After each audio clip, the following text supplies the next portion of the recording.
Ah, American politics, the grand arena where promises are made, facts are bent, and loyalties are wielded like weapons. Let me be clear right off the bat. I don't care how you vote. You could throw your support behind the candidate with the most Instagram-worthy dog or the one who can juggle bowling pins. It's entirely up to you. But if you're going to enter the fray of political discourse, you'd better come equipped with more than blind loyalty and catchphrases. Here's why. One day, someone will ask you why you voted the way you did. It could be a friend, a relative, or even your own conscience in the dead of night.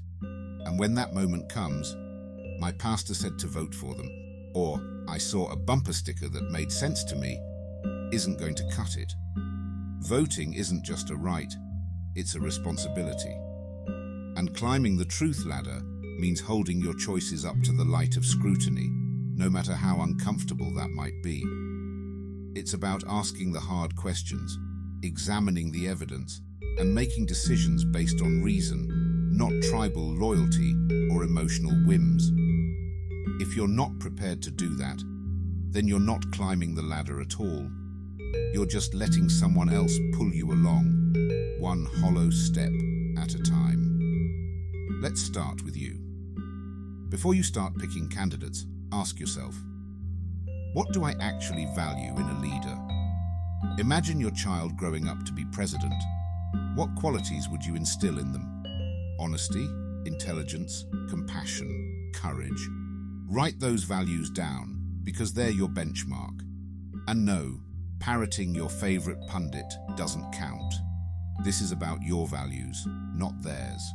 If you claim to value integrity, but excuse a candidate who lies like a dog caught with a stake, you're not climbing the truth ladder. You're circling the base, hoping no one notices. And speaking of honesty, let's get into the data. Politicians lie. It's practically in the job description. But thanks to numerous sources like PolitiFact, we know how much they lie. Here's the scoreboard. Bill Clinton, 50 false or misleading claims. George W. Bush, 259. Barack Obama, 113. Donald Trump, a staggering 30,573. And Joe Biden, about 200 so far. Now, some of you might be bristling already. Clinton was not that good, or Trump's numbers are exaggerated. But here's the thing. The numbers don't care about your feelings. If you think these figures are wrong, climb the truth ladder and disprove them. Until then, these are the facts, and they're non-negotiable. But honesty isn't the whole picture. Let's talk promises, those sweet nothings whispered into the ears of voters every election season. How often do they actually come true? Bill Clinton gave us welfare reform and a balanced budget, ticking off about 66% of his promises.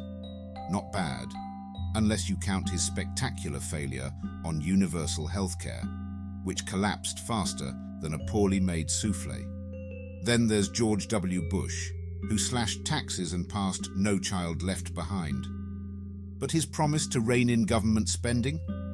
Let's just say 2 wars and a ballooning deficit weren't part of the plan. Obama, the face of hope and change, hit a respectable 48% of his promises, according to PolitiFact. He gave us the Affordable Care Act, but couldn't close Guantanamo Bay. Turns out, even the Nobel Peace Prize doesn't grant you magic powers over Congress. And then we have Donald Trump, who kept about 23% of his promises. Yes, he renegotiated trade deals and cut taxes, but that infamous Mexico-funded border wall? Still waiting. Finally, Joe Biden, who so far has delivered on 27% of his promises, like rejoining the Paris Climate Agreement, while others, hello, student debt relief, are stuck in political purgatory. Campaign promises often live on the possible truth rung until there's evidence of follow-through. Your job is to track that evidence, not blindly accept or dismiss it. And while we're at it, let's talk about the system itself. The American democracy is built on checks and balances. Congress makes the laws, the president enforces them, and the courts interpret them. Together, they ensure no single branch wields unchecked power. Any politician who tries to bypass or control another branch isn't climbing the truth ladder, they're kicking it over. And if you value democracy, that should disqualify them outright, no matter how much you like their policies or their personality. Now, about fake news. Two little words that have become a convenient shield for avoiding inconvenient truths. But let's get one thing straight. Slapping the fake news label on something doesn't make it false. It's not an argument. It's a deflection. Truth seekers don't fall for that. They ask, what's the evidence? If there's credible support, they dig deeper. If not, they discard the claim and move on.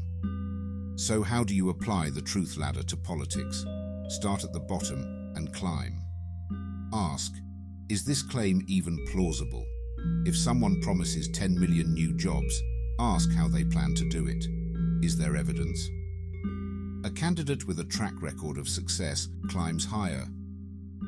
If a claim can't be tested, it's stuck in the mire of possible truth. Here's the hard truth, my friends. Democracy is only as strong as the thoughtfulness of its participants. Voting isn't just a checkbox or a partisan loyalty test. It's the weight of history in your hands, the chance to shape the future with a single act of reason. Every time you cast a vote, you're not just choosing a leader, you're making a statement about the values you hold, the evidence you trust, and the truth you demand. So don't approach it lightly. Approach it with the rigor of a builder carving stone, shaping the very structure of your nation with each decision. Because if you can't justify your choice, not to me, not to your friends, but to yourself, then you're not climbing the truth ladder. You're just letting someone else drag you along, step by step. And in a world where truth is constantly under siege, there's no greater act of defiance, no greater responsibility than insisting on clarity, integrity, and evidence. So climb higher, think harder, and demand better, not just from your leaders, but from yourself.